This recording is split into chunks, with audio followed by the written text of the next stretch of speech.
그렇다면 이 양문석 후보의 논란이 좀 연일 계속 이어지고 있는 가운데 더불어민주당의 이재명 대표는 어떤 입장일까? 어제 기자들이 이재명 대표에게 좀 물었습니다. 이 대표님, 양문석 후보의 이 좀 부동산 관련된 논란이 이어지고 있는데요.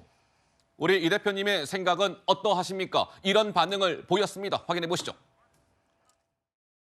대표님 그 양문석 후보 관련해서 그 헌법 개정뿐만 아니라 재산 축소 신고 의혹도 나왔는데 혹시 한마디 하실 거 없으세요? 맞습니다.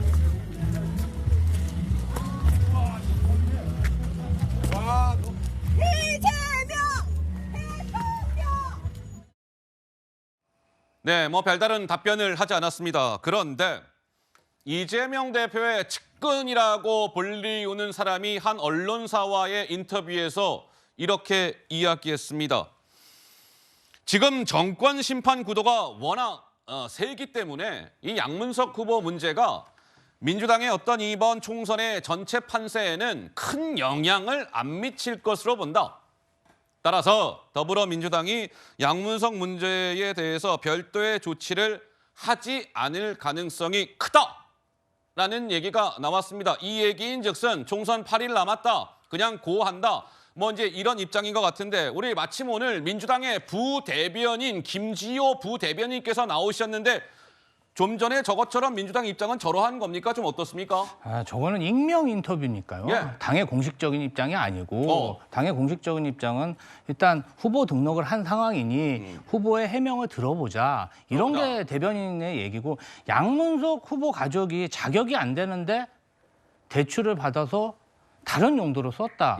이것은 잘못된 일이죠. 잘못된 일이다. 그리고 양문석 본인도 재차 거듭 사과를 계속하고 있고 대출금을 모두 아파트 처분해서 대출금 상환하겠다. 이렇게 얘기하고 만약에 어떠한 이익이 발생하면 그것도 기부하겠다. 계속 사과 의사를 밝히고 있지 않겠습니까? 예. 그 말씀하신 어떤 위법 혐의에 대해서는 우리 윤석열 정부 검찰 이복형 금감원장이 아마 철저히 진상을 밝힐 거라고 생각합니다.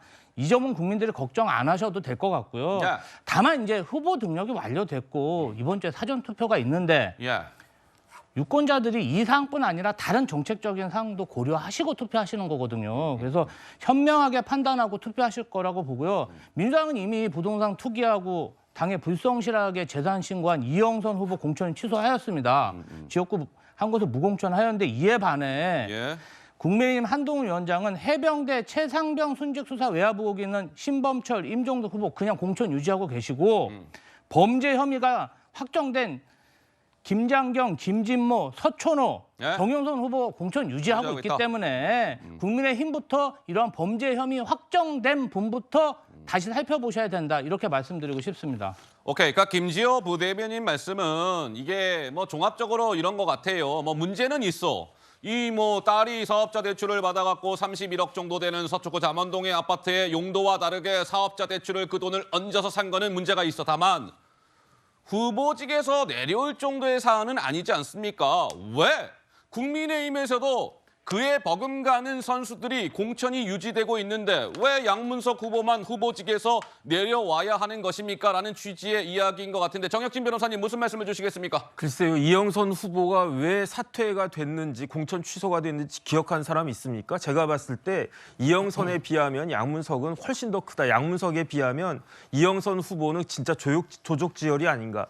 간단하게 이야기하면요. 이게 뭐냐면 양문석 후보는요. 강남에 45평짜리 대형 아파트를 산 거예요. 네. 어떤 식으로 온갖 불법을 저질러가지고 그 결과가 어떻게 됐습니까? 그 차액이 아까 앵커가 말씀하셨잖아요. 40억 넘는다고. 네. 31억 2천에 산 게 40억이 넘었어요. 10억을 갖다 번 거예요. 이게 과연 우리나라 국민 정서에 맞는 것인가? 게다가 양문석 후보는 자기 집을 얼마로 이걸 갖다 계상을 했느냐?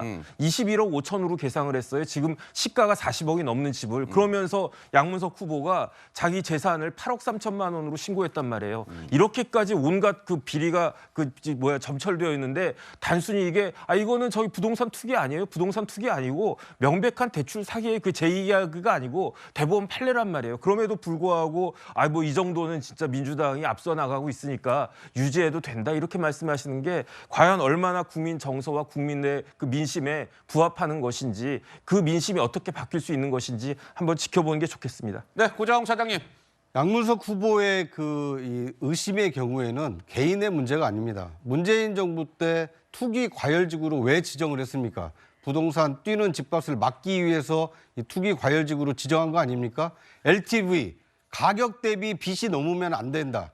DTI, 수입보다 그 빚이 많아서는 안 된다. 이 규제를 엄격하게 한 거 아닙니까?